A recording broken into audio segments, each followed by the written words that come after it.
घाटी के बीच, जहां दो बड़े धुंधले पहाड़ अपनी बाहें फैलाए हुए थे, वहां एक गांव था जिसका नाम था चांदपुर। आइनों जैसे तालाबों के पास बसा हुआ यह गांव पत्थरों की पगडंडियों, बेलों से लिपटे घरों और उन लोगों से भरा था जो रातों को तारों को लोरियां सुनाते थे। गांव के किनारे एक पुराना और अजीब बरगद का पेड़ था, जिसे सब सरसराता बरगद कहते थे। कहा जाता था कि यह पेड़ उनसे बात करता है जो दिल से सुनते हैं। उसके चांदी जैसे पत्ते हवा में सरसराते हुए राज बताते थे, पुरानी जादू की बातें, भूले हुए वीरों की कहानियां और आसमान और जमीन के बंधन की दास्तानें। हर रात जब चांद आसमान में चढ़ जाता, उसकी रोशनी बरगद के पत्तों में जम जाती और पेड़ एक चांदी के उजाले का मीनार बन जाता। वही उजाला था जो चांदपुर को उस अंधेरे से बचाता था, जो जंगल के उस पार था जिसे लोग दूसरी दुनिया कहते थे। फिर आई मध्यम गर्मी की रात, जब चांदपुर वाले साल का सबसे बड़ा त्योहार मना रहे थे, चंद्र उदय मेला। बच्चे फूलों के हार पहनकर नाच रहे थे, आसमान में रंग बिरंगी फेतियाओं तैर रही थीं और बांसुरी की आवाज हवा में गूंज रही थी। लेकिन जैसे जैसे रात गहराती गई, सब कुछ बदल गया। चांद नहीं निकला, तारों ने झिलमिल करना बंद कर दिया, आसमान एक खाली खोल बन गया, बरगद के पत्ते सूख गए और पेड़ खामोश हो गया। गांव में अफरा तफरी मच गई। मुखिया रघुनाथ चिल्लाने लगे, ज्योतिषी सिर खुजाने लगे, पुरोहित मंत्र पढ़ने लगे। लेकिन सबके बीच से एक धीमी आवाज आई, दादी पार्वती की। उन्होंने धीरे से कहा, पेड़ बोल रहा है। सब लोग बरगद के पास गए और हां, पेड़ सचमुच सरसराने लगा था। लेकिन उसकी आवाज सिर्फ एक लड़की ने सुनी, आरोही।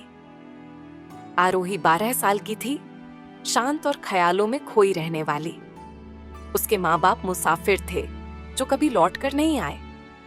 वह दादी पार्वती के साथ रहती थी, उनके छोटे से जड़ी बूटियों और खुशबू से भरे घर में। उसके गाल पर आधे चांद जैसा निशान था और उसका दिल सवालों से भरा हुआ। वह अक्सर बरगद के नीचे बैठकर तारे बनाती और पत्तों की सरसराहट में आवाजें सुनती। आज वह आवाज साफ थी, मगर घबराहट भरी। लोगों ने उसे रोकने की कोशिश की, वो छोटी है, जाने मत दो। लेकिन दादी पार्वती ने आरोही के माथे पर चुंबन दिया, उसे एक दिया, पत्थर की गुलेल और मिठाई व तुलसी से भरा थैला दिया। आरोही ने बस एक बार मुड़कर देखा और जंगल की ओर चल पड़ी। उस जंगल में जहां दुनिया हर कदम के साथ अजीब होती जा रही थी। पेड़ों के रंग नीले, बैंगनी, कभी सुनहरे हो गए थे। फूल लोरियां गा रहे थे और रास्ते हिल जाते जब वह पीछे मुड़कर देखती।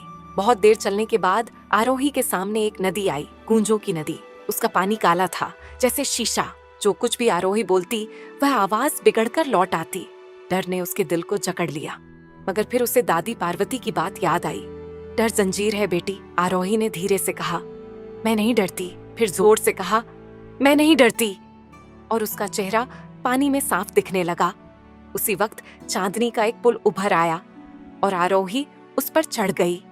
पुल के दूसरे पार था कांटों का पर्दा, काले और जादू भरे कांटे जो तलवार से नहीं कटते थे, आग से और बढ़ जाते थे। आरोही घुटनों के बल बैठी, अपनी मीठी रोटी जमीन पर रखी और धीरे से कहा, मदद करो। तब आसमान से चिड़ियाएं उतरी, गौरैयाओं, कौवे, बुलबुल, और सब मिलकर कांटे तोड़ने लगीं। धीरे धीरे एक रास्ता बन गया। आरोही उस रास्ते पर चल पड़ी। रास्ते के आगे थी दूसरी दुनिया, एक जगह जहां कोई तारे नहीं थे। जमीन सफेद और फटी हुई थी और हवा भी सांस लेना भूल गई थी। बीच में एक काला बुर्ज था जो आसमान तक उठता था, पत्थर का मीनार। आरोही ने उस पर चढ़ना शुरू किया। कदम भारी, हवा तेज, मगर उसका इरादा मजबूत था। ऊपर पहुंचकर उसने देखा एक कमरा, पूरा आईनों से बना हुआ। बीच में एक छाया बैठी थी, हाथ में हल्की रोशनी का गोला, चांद। आरोही ने हाथ बढ़ाया, उसकी उंगलियों से रोशनी निकली और अंधेरा पिघलने लगा। छाया के पीछे से एक लड़का उभरा, सफेद आंखों वाला, शांत चेहरा। उसने अपना नाम बताया, देव, मतलब रोशनी। जब दोनों के दिल एक साथ धड़के तो चांद आसमान में वापस उठ गया। मीनार टूट गई और रोशनी ने पूरी दुनिया भर दी। आरोही और देव साथ वापस चले। रास्ता आसान था, पेड़ गीत गा रहे थे। जब वे चांदपुर लौटे तो गांव वाले रो पड़े।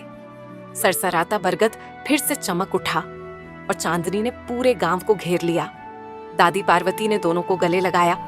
देव को घर मिला, आरोही को सम्मान। लेकिन उसने सिर्फ इतना मांगा, एक किताब, एक डायरी और बरगद के नीचे बैठने की जगह। उस रात के बाद चांद कभी नहीं सोया।